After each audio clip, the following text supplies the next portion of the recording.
Yoho, apa kabar nakama semuanya? Sekarang dunia One Piece sedang menjalani arc Wano Kuni babak ketiga.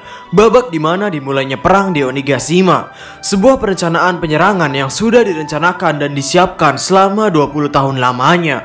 Dan sangat disayangkan, manga One Piece minggu ini libur. Tapi, sebagai penikmat, sebagai fans, kita harus tetap menerima keadaan ini. Karena sebagai mangaka yang sudah banyak mengeluarkan chapter dalam satu judul cerita, mungkin memang butuh banyak istirahat agar bisa memberikan cerita yang maksimal dan gambar yang luar biasa bagus. Sekarang, manga One Piece sebentar lagi menuju chapter 1000. Setidaknya 6 chapter lagi, One Piece akan menuju chapter 1000. Dan sejak pada review One Piece chapter 991, banyak nakama yang merequest untuk membicarakan apa yang terjadi pada One Piece chapter 1000. Sehingga selamat datang di Mega Teori Diskus OP. Tanpa basa-basi lagi, langsung saja mari kita mulai. Memang angka 1000 ini merupakan angka yang spesial, dan pasti Eiichiro Oda tidak akan melewatkan momen ini dengan menceritakan cerita-cerita yang receh yang sedang terjadi di Onigashima. Eiichiro Oda akan menceritakan hal keren pada One Piece chapter 1000. Mari kita lihat dulu pengetahuan yang kita miliki. Pada One Piece chapter 50, waktu itu cerita masih berjalan sangat baru. Tempatnya masih berlokasi di Baratie. Dan siapa sangka, ketika ada kekacauan besar itu, muncul seorang pendekar pedang terkuat, yakni Takanome Mihawk, yang kemudian berduel dengan Roronoa Zoro. Dan Mihawk dalam skala ini merupakan orang yang benar-benar hebat. Lalu pada One Piece chapter 100, kita dimunculkan seorang revolusioner, seorang penjahat terbesar dunia, seorang penjahat yang menantang pemerintahan. Dan bahkan sekarang orang tersebut diketahui adalah ayah dari Monkey D. Luffy dan anak dari Monkey D. Garp. Dari segi latar belakang keluarga dan latar belakang tujuan orang ini hidup, orang ini benar-benar terlihat mengerikan.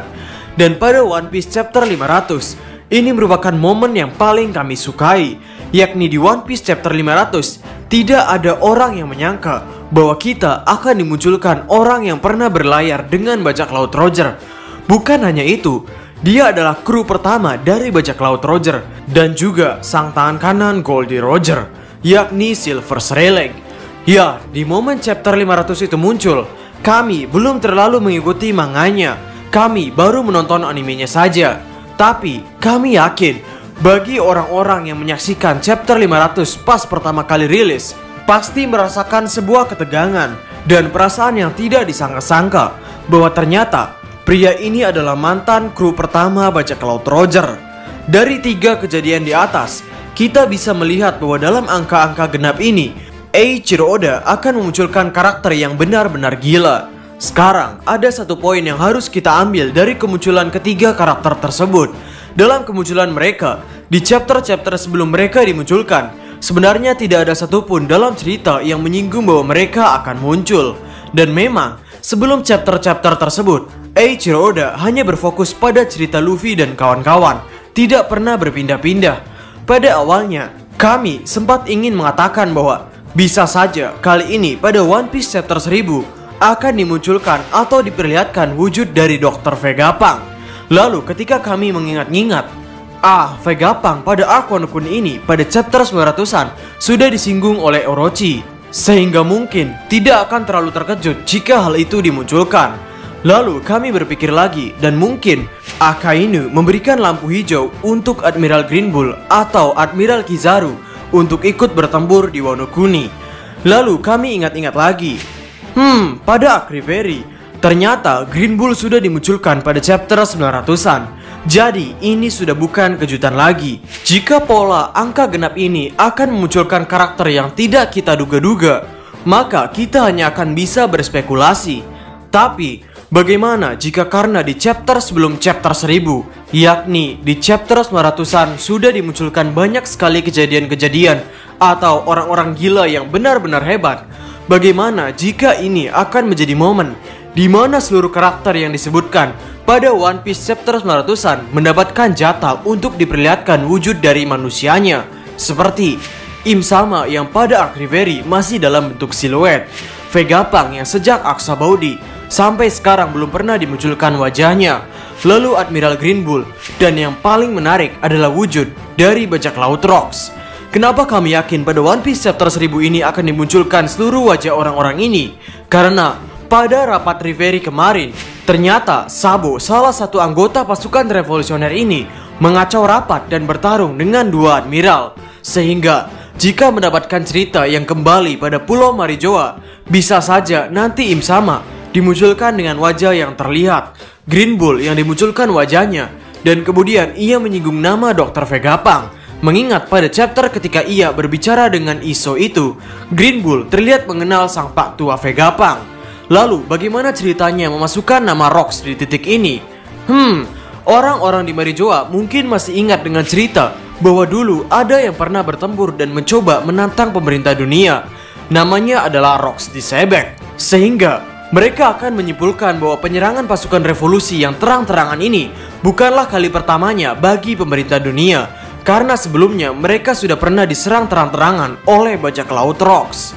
Ya, jika boleh jujur, itu merupakan sesuatu yang hebat untuk diperlihatkan orang-orang gila seperti Rocks ataupun Im Sama. Tapi, hal itu terlalu spekulasi. Dan tempat kemunculan karakter-karakter ini tidak satu pulau dengan Monkey D. Luffy. Minus teori atau spekulasi yang tadi adalah, jika kita melihat pada chapter 100 atau chapter 500, kemunculan karakter legenda atau karakter gila ini, mereka muncul dengan tujuan nantinya membantu kelompok kru topi jerami. Seperti yang diketahui tentang apa yang dilakukan Regan di Lockton, maupun apa yang sudah dilakukan Rayleigh selama di Sabaudi, atau bahkan sampai melatih Luffy. Jadi, poin yang harus kita masukkan dalam kejadian paling menarik dari chapter 1000 ini adalah seseorang yang satu pulau dengan Luffy. Seorang karakter yang mungkin sebelumnya belum pernah diceritakan, dan nantinya orang gila tersebut akan membantu Monkey D. Luffy. Pertanyaannya lagi, kira-kira siapakah orang yang akan dimunculkan? Sejujurnya sulit untuk menebak orang yang bahkan sebelumnya tidak pernah disinggung. Karena memang Eiichiro Oda ingin momen-momen ini benar-benar sesuatu yang dapat mengejutkan semua orang. Tapi dari sisi kejadian, dari sisi latar belakang, sepertinya kami mengetahui sesuatu yang menarik.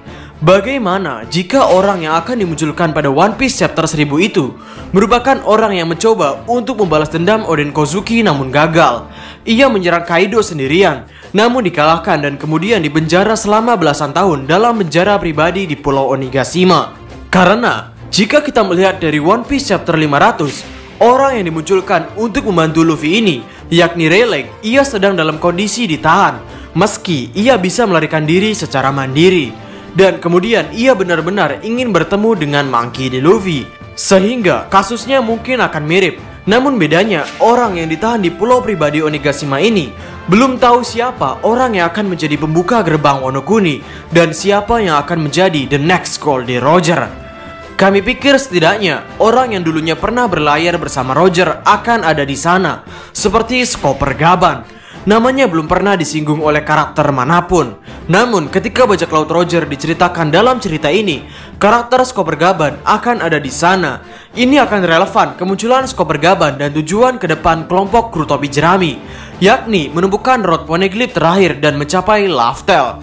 Karena pada saat diceritakan ketika bajak laut Roger ingin menuju Pulau Laftel, di sini Skopper Gaban memegang sebuah pena dan di depan tangannya ada sebuah peta yang mungkin dia merupakan navigator dari bajak laut Roger. Adanya Law dan Kid yang ada di Pulau Onigashima juga merupakan poin mendukung bahwa salah satu bajak laut Roger akan dimunculkan dalam momen tersebut. Mengingat, jika kita melihat kemunculan Rayleigh lagi dalam cerita ini, orang yang mengetahui Rayleigh muncul di tempat lelang hanyalah bajak laut topi jerami dan bajak laut Eustace Kid. Ya, jika memang bukan Skopper Gaban atau karakter-karakter yang kami sebutkan untuk mendapatkan momen face reveal, bisa jadi orang yang dimunculkan pada One Piece chapter 1000 merupakan karakter yang benar-benar baru. Namun pastinya ia memiliki latar belakang yang tidak biasa. Seperti bisa jadi ia merupakan mantan bajak laut Roger, atau orang yang kenal dengan Dragon, atau kenal dengan Oden, ataupun orang yang dulunya pernah menjadi angkatan laut dan sebagainya. Menebak momen kemunculan karakter hebat pada One Piece chapter 1000 merupakan sebuah diskusi yang sebenarnya mengasihkan. Kami masih ingin membicarakan karakter-karakter lain yang mungkin muncul dalam chapter 1000, seperti Shiki dan yang lainnya. Namun, kami juga paham bahwa Nakama menginginkan sebuah diskusi yang memiliki poin-poin mendukung dan menyebut karakter Shiki sepertinya sudah bosan bagi Nakama semuanya. Sehingga dari banyaknya poin yang kami kumpulkan tadi, Chopper Gaban adalah orang yang paling mungkin untuk dimunculkan. Tapi ya, Eiichiro Oda merupakan mangaka yang jenius. Dia pasti memiliki pemikiran gila untuk menggocek para pembacanya. Karena mungkin saja, bisa jadi yang dimunculkan adalah Joy Boy. Haha. Jadi, bagaimana menurut Nakama semuanya? Berikan komentar kalian atau berikan koreksi kalian semua atas teori kami tersebut di kolom komentar di bawah. Jadi, kami Diskus OP dan terima kasih banyak.